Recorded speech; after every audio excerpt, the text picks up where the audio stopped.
Dans seulement 3 jours, le 9 mai, il y aura le plus grand événement de l'année en Russie, à Moscou et dans la plupart des grandes villes, le défilé du jour de la victoire.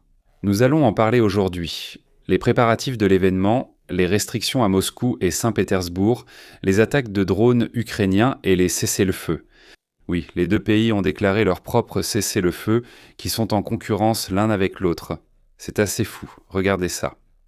La Russie et l'Ukraine ont déclaré des cessez-le-feu unilatéraux concurrents dans leur guerre qui dure depuis 4 ans. Quoi ? La Russie a annoncé lundi un cessez-le-feu du 8 au 9 mai, période où elle célèbre la victoire dans la Grande Guerre patriotique ou la Seconde Guerre mondiale. Mais ensuite, Kiev a déclaré que Zelensky avait annoncé un cessez-le-feu du 5 au 6 mai.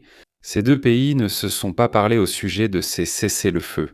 Moscou a demandé un cessez-le-feu à Donald Trump, mais pas à Kiev. C'est tellement étrange. Ils ne communiquent pas directement de cette façon.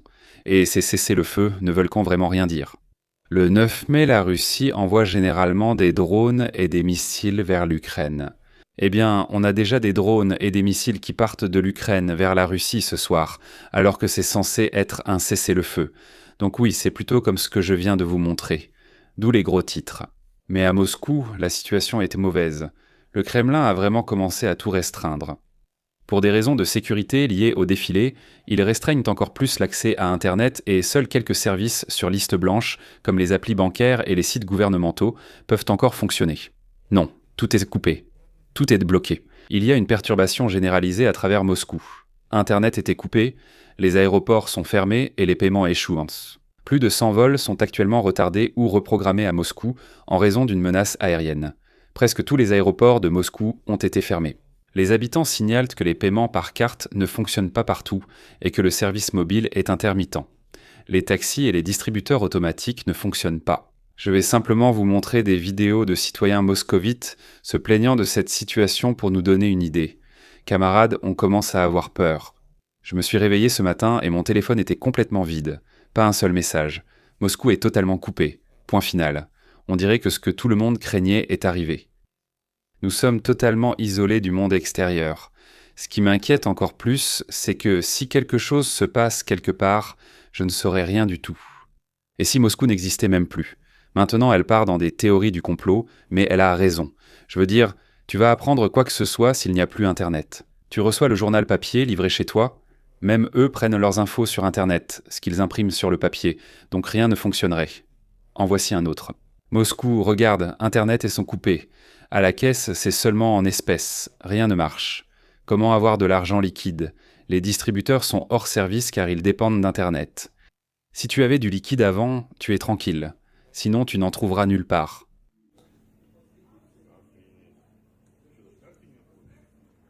Impossible de payer la livraison, rien ne marche, pas même les distributeurs. Ce gars veut acheter des cigarettes, mais il ne peut pas. Moscou est en train d'être coupé. Tout cela est pété pour des raisons de sécurité parce que la majorité des drones ukrainiens, oui, certains fonctionnent avec Starlink, mais beaucoup aussi utilisent le GPS, et si tu bloques Internet et le GPS au-dessus de Moscou, les drones obstins ne peuvent vraiment pas voler. Bon, les drones Starlink, eux, peuvent toujours. Moscou et Saint-Pétersbourg ont vaincu Internet. Depuis tôt ce matin, les habitants de la capitale se plaignent que la LTE ne fonctionne pas du tout. Et je veux vous présenter, parce que cela correspond vraiment au sujet, un propagandiste très pro-russe, Z. Yevgeny Goldman. Et il fait une véritable crise de nerfs, parce que vous savez, dans sa tête, il vit encore dans un pays qui est un empire, c'est-à-dire l'empire russe. Mais ce n'est pas ainsi qu'un empire se comporte. La peur des drones ukrainiens. Ils ont tout coupé pendant une semaine entière. Ce n'est pas ainsi qu'un empire se comporte. Alors oui, voyons comment il fait cette crise de nerfs. Non seulement ils ont tout fermé à Moscou, ce qui est une catastrophe totale, mais ils ont carrément provoqué l'effondrement de l'Empire. Tu ne peux pas, c'est un appel, tu ne peux envoyer de messages à personne, mais on s'y est juste habitué. On est conditionné à aller vers le développement et la liberté d'expression. La liberté d'expression. Sortant de la bouche d'un propagandiste russe, c'est tellement étrange de voir ça. Mais ils ont tout fermé pour nous. Ils nous ont enfoncé ce foutu volant d'inertie dans la gorge. Tout est poussé là-bas. Les étudiants et les membres du parti sont toujours obligés de passer à des choses dont on n'a pas besoin. Faites un produit comme les Chinois avec un chat et tout le reste. Je parle du Max Messenger. Les Chinois ont WeChat qui fait tout. Ce n'est pas une simple messagerie. C'est la banque, la nourriture, le logement. C'est tout ce qu'une application peut offrir dans un pays. La Russie essaie aussi de faire cela en copiant les Chinois et ils commencent avec Max Messenger qui est télécontrôlé par le Kremlin. Ils peuvent accéder à chaque discussion, à chaque utilisateur de cette messagerie. Donc, les gens ne veulent vraiment pas l'utiliser. C'est de cela qu'ils parlent. Et peut-être qu'on changera, mais ne nous forcez pas. Cela crée une résistance dans la société. Donc oui, vous pouvez voir un propagandiste russe dire qu'il n'aime pas son propre gouvernement. C'est quelque chose de très dangereux à faire. Tout le monde vous déteste. On se fait détruire. Je ne vais pas continuer. Ça dure 2 minutes, il parle vite et est très vulgaire. Mais vous voyez l'idée. Quand des gens comme ça commencent à parler ouvertement contre les restrictions du Kremlin, c'est qu'il se passe quelque chose. Mais maintenant, mes amis, je dois le faire, parce que je sens que la vérité m'oblige à revenir sur certains faux récits. Beaucoup de blogueurs pro-ukrainiens partagent des informations et des vidéos liées à la Russie, et ils s'accrochent à le premier récit qui fait mal paraître les Russes. J'aime aussi quand les Russes font mauvaise figure et j'adore voir ça brûler, mais je ne peux pas, au nom de la vérité, partager de faux récits ou des contenus générés par l'IA. Dans ce cas, ce n'est qu'un faux récit. Dans cette vidéo, qui s'est beaucoup partagée, les gens disent qu'à Moscou, plus tôt, les participants à la journée de la victoire russe étaient en train de répéter, puis une alerte au drone a été donnée et la répétition s'est terminée. Donc je dois dire que dans ce cas, non. C'est à ça que ressemble une répétition. Une répétition de parade ou une répétition de festival de chant et de danse en Estonie, c'est pareil. Il n'y avait aucune menace de drone, c'est simplement leur façon de répéter. Ils courent vers la prochaine zone de rassemblement, et voilà. Malheureusement, c'est un faux récit, même si j'aimerais y croire. Je dois le signaler. N'y croyez pas. Il s'agit simplement du déplacement d'unités d'une zone à une autre, et ils courent parce que c'est plus rapide, et les choses deviennent pas vraiment chaotiques si des milliers de soldats ne courent pas et restent à marcher lentement, donc ils doivent courir. Encore une histoire bidon, vous voyez, mythe démonté. La suivante, c'est « Oh, regardez, à cause des menaces de drones, ils doivent en faire des répétitions la nuit. » Oui, encore une fois, j'aimerais bien l'accepter. Mais je dois dire que le défilé du 9 mai est un événement tellement massif et immense qu'ils font ces répétitions jour et nuit, tout le temps, parce que c'est vraiment quelque chose d'énorme à préparer. Donc oui, j'aimerais qu'il y ait une menace de drone et qu'ils soient obligés de répéter uniquement la nuit, mais malheureusement la vérité c'est qu'ils répètent jour et nuit chaque année. Donc voilà, mythe démystifié, c'est tout. Plus de faux récits. Donc c'est bien. Maintenant, mes amis, nous allons regarder quelques divertissements liés au défilé. Nos Russes regrettent l'ancien temps, le bon vieux temps soviétique, surtout le NKVD et le système du Goulag dans les années 40 et 50 et toute l'Union soviétique. Alors vous voyez ces jeunes ici qui se déguisent en membres du NKVD. Ils sont reconnaissables à leur chapeau bleu. Et il y a ici une fausse arrestation. Regardons-la. Et ça doit vous donner la chair de poule parce que ce moment est glaçant. Oh non, je me fais arrêter. Ils jouent vraiment le jeu, c'est amusant et divertissant. Vous faites de la spéculation? Sur le marché? Oui, monsieur. Donc, faites-vous des choses illégales comme gérer une entreprise, spéculer ou posséder des devises étrangères? Voilà pourquoi on était fusillés en Union soviétique dans les années 50. Des locaux? Non. Des villages? Membres du Parti communiste? Donnez-nous vos mains. Et ils sont en train de se moquer d'elle, de faire semblant d'être brusques avec elle maintenant. Mais on voit bien que c'est de la moquerie. Ils prennent plaisir à ça. C'est un divertissement pour eux. Pourquoi spéculer sur le marché? Peuple soviétique, il n'y a rien pour nourrir les enfants. Donc ils parlent peut-être de l'Holodomor, où en fait Staline a ordonné la famine de dizaines de millions d'Ukrainiens. C'est un véritable génocide qu'ils tournent en dérision ici. Le gouvernement soviétique nous nourrit. J'ai 3 enfants. Ils ont faim. Cela ne vous donne pas le droit de spéculer, de participer à la bourse ou d'avoir des devises des étrangères. C'est pour vous donner le contexte. Eh bien, je suis désolé. Nous allons vous mettre en prison 10 ans. Elle a de la chance car dans les années 40 ou 50, le NKVD est attrapé avec des devises étrangères, c'était sûr. On vous fusillait pour ça. Sous Staline, on n'allait pas en prison pour ce genre d'acte. On t'envoyait souvent au goulag, où tu travaillais jusqu'à en mourir. C'était donc une forme de peine de mort. Donc ils transforment en divertissement des condamnations à mort visant des Estoniens, des Lettons, des Lituaniens et des Polonais. En Ukraine, il y a clairement eu un génocide, l'Holodomor, vérifié par vous-même. Donc ça ne me fait pas rire. Sois plus humble. En 7 ans, on te laissera. Le tribunal réglera ça. Et les enfants, le tribunal s'en chargera. Le tribunal a réglé ça. Les enfants sont notre priorité. On donne de la glace aux enfants et on les envoie en prison. Spéculation coupable. Spéculation. Oui, l'une des plus grandes moqueries, c'est que la spéculation en bourse peut te valoir 25 ans à Nakula. À supprimer. Ça viendra, je vais nettoyer puis aller me coucher. Donc oui, c'est fait. Vous pouvez voir, c'est le divertissement. Le défilé du 9 mai rappelle toujours ça. Et vous pouvez voir que c'est un pays qui n'a pas honte du génocide qu'il a commis. Le NKVD était une organisation de terreur humaine pure, et elle existait principalement pour tuer des gens et envoyer des innocents au goulag. Et maintenant, ils prennent cela comme un divertissement, juste pour vous montrer à quel point les Russes vivant en Russie qui acceptent cette mentalité impérialiste ont l'esprit pourri. La majorité d'entre eux l'acceptent sans se poser de questions. Et une autre vidéo qui est sortie en fait le 4 mai, donc il y a 2 jours, lorsqu'il y avait effectivement une menace de drone à Moscou, juste une vidéo amusante. On peut voir un drone ukrainien. Oh pardon, un Ka-52 en ce moment.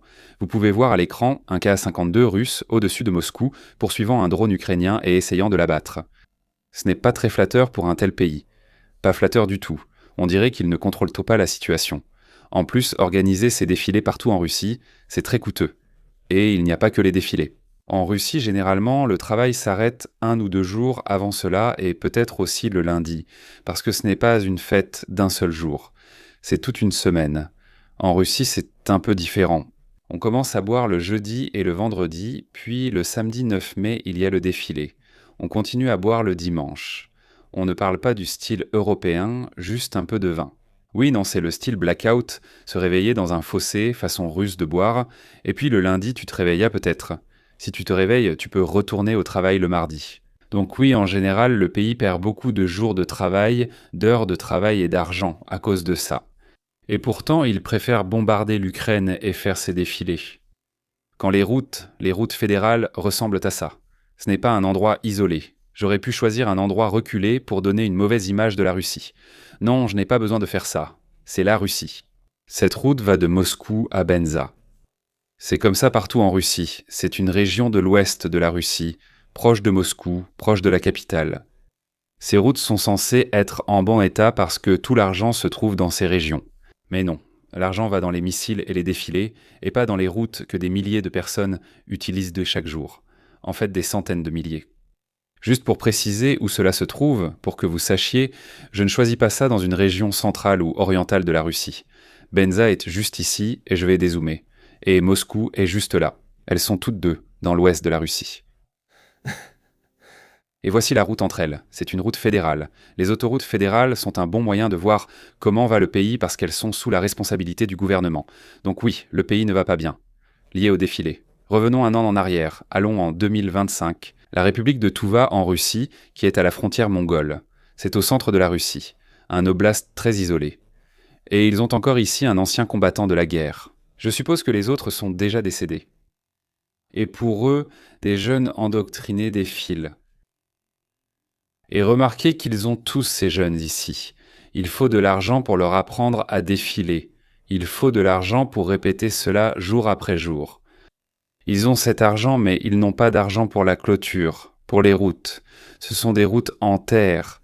S'il pleut ici, ce sera une bouillie de merde. Tout ça pour ça. Donc vous pouvez voir où est la priorité. La priorité, c'était coincée dans le passé. La priorité, c'est de glorifier la mort. C'est un culte de la mort, comme je l'ai dit. Et pas sur l'avenir, pas sur les enfants. Parce que ces enfants, ils ont encore l'air d'avoir 18-19 ans. Ils pourraient représenter une part importante de la future main-d'œuvre russe, créer de nouvelles entreprises, de nouvelles richesses pour la Russie, pousser la Russie au niveau des pays européens en matière d'innovation, par exemple.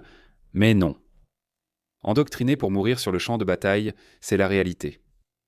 Et il faut payer beaucoup d'argent pour les instructeurs. Il faut leur trouver des endroits pour répéter. Tout cela demande beaucoup d'argent. Et c'est ce qu'ils font, ils utilisent cet argent pour ça. Pas pour réparer les routes, ni pour s'assurer que ces jeunes, à l'avenir, puissent avoir de bons emplois et hisser la Russie au niveau des pays européens, en matière d'innovation par exemple, entre autres choses. Endoctriner à mourir pour le futur tsar, puisque Poutine sera sûrement mort d'ici là. Maintenant, je veux vous montrer 2 endroits sur une carte. Google Maps. Très important. Regardons aussi la vidéo car le 5 mai, les Ukrainiens ont envoyé une quantité énorme de drones en Russie. Ils ont choisi des lieux importants, sélectionnés avec soin. Tous deux sont très près de Moscou, mais pas à Moscou. C'est l'Ukraine qui dit « Nous pouvons frapper Moscou quand nous voulons, mais nous ne le ferons pas ». Regardez ça. Le 5 mai, frappe ukrainienne en profondeur contre la ville russe de Tcheboksary et la raffinerie de pétrole de Kirishi. Moscou est juste ici et la première attaque à presque 1000 km a visé Tcheboksary, près de Moscou. Vous voyez bien évidemment qu'ils pourraient. Ils ne veulent pas. J'y reviendrai plus tard. Tcheboksary, la ville, et ils ont frappé une usine qui fabrique des systèmes de guidage pour les drones russes. Et cette explosion juste ici, je dois vous la montrer parce que ce n'était pas un drone ordinaire. C'était un missile Flamingo. Le Flamingo. Observons précisément l'instant où cela atterrit, car je ne l'ai pas encore bien vu. Regardez. N'est-ce pas magnifique? J'espère qu'ils l'ont peinte en rose. Magnifique. Cette usine a reçu 2 frappes de flamants roses vers 5 heures du matin, et il n'y a eu aucun tir de défense aérienne, aucune réaction du tout. Alors les Ukrainiens ont envoyé des drones quelques heures plus tard, et les drones sont arrivés et ont causé encore plus de dégâts. Ça fait beaucoup de dégâts. Je veux dire, vous pouvez le voir vous-même. Les drones volent assez bruyamment et lentement. Et vous pouvez voir, c'est Tcheboksary, l'usine qui fabrique les systèmes de guidage pour les drones russes. Est-ce que tu entends le silence? Vous pouvez voir le drone atterrir. Il vient de le faire. Il a explosé. Il n'y a pas de tir anti-aérien parce que tous les systèmes sont à Moscou pour défendre le défilé du 9 mai, et l'Ukraine est libre de frapper partout ailleurs. Pourquoi aurait-il besoin de frapper Moscou? Il y a tellement de systèmes de défense anti-aérienne. Peut-être que beaucoup de drones seront abattus. Ce serait du gaspillage. Maintenant, il est temps pour l'Ukraine de choisir d'autres cibles qu'elle ne pouvait peut-être pas viser auparavant. Vous voyez, les drones ukrainiens, sans que personne ne les arrête ni ne les tire dessus, survolent simplement Tcheboksary jusqu'à l'usine. Un autre. C'est silencieux. Voir des drones ukrainiens voler paisiblement sous le soleil est étrange, surtout à 1000 km à l'intérieur de la Russie. Aucun tir de défense aérienne, rien du tout. C'est l'enceinte de l'usine, ce bâtiment bleu ici et aussi celui derrière. Et boum! Aucun tir de défense anti-aérienne. Il n'y avait pas d'équipe déployée, je suppose. Les Russes ont brouillé les drones. Ils ont essayé de les brouiller et l'un des drones a été brouillé assez efficacement, je dois le dire. Efficacement, c'est-à-dire qu'il a perdu sa cible et s'est simplement écrasé sur ce qui se trouvait sur son chemin en descendant.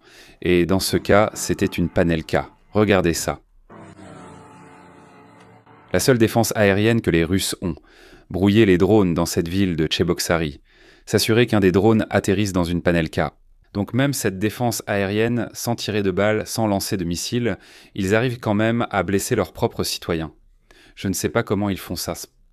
Ils sont vraiment doués pour ça. Et tu sais, la personne qui vit à côté, c'est un gars ou une fille. Ça doit être un jeune homme, je pense. Il n'a pas l'air très triste à ce sujet. Ça vient juste d'exploser. Il n'a pas l'air triste du tout. C'est vraiment une réaction russe face au fait de voir les victimes parmi ses propres voisins. Peut-être même leurs enfants. C'est « je ne peux pas ». C'est trop. Passons donc à l'attaque suivante. C'était à Tcheboksary. Allons à Kirishi. Regardez ça. Moscou, presque 1000 km. Encore une fois, c'est près de la frontière estonienne. Je veux dire, je suis juste ici. Donc c'est plus proche de moi que de l'Ukraine. Ils en ont envoyé un à Tcheboksary qui est à l'est de Moscou. Maintenant, ils en envoient un au nord de Moscou. Ils ont envoyé toute une vague de drones dans la même attaque. Moscou était comme prise dans une fourche, dans un triangle, en plein milieu. C'est un tel message. On pourrait le faire si on le voulait. Nous n'en avons pas besoin, car toute notre défense aérienne russe est à Moscou. Inutile d'y envoyer quoi que ce soit. De plus, cela unirait tous les services spéciaux sous le gouvernement parce qu'ils verraient comment ils sont attaqués. Aucun intérêt à attaquer Moscou. C'est bien mieux s'ils sont simplement craintifs et paranoïaques, parce que cela n'unit personne. Les personnes craintives et paranoïaques se disputent souvent, s'accusent de mutuellement et agissent de façon très stupide. Voici comment sont les gens à Moscou actuellement, ainsi que le gouvernement. Donc il n'est pas nécessaire de les attaquer. Ils sont déjà dans la pire situation. Il faut attaquer les endroits qui doivent vraiment être détruits, comme les raffineries de pétrole et les usines. Regardons l'attaque contre la raffinerie de pétrole de Jirish, qui est d'ailleurs la deuxième plus grande de toute la Russie, ce qui est assez fou. 7% de leurs 20 millions de tonnes par an et 7% de toute leur capacité de raffinage.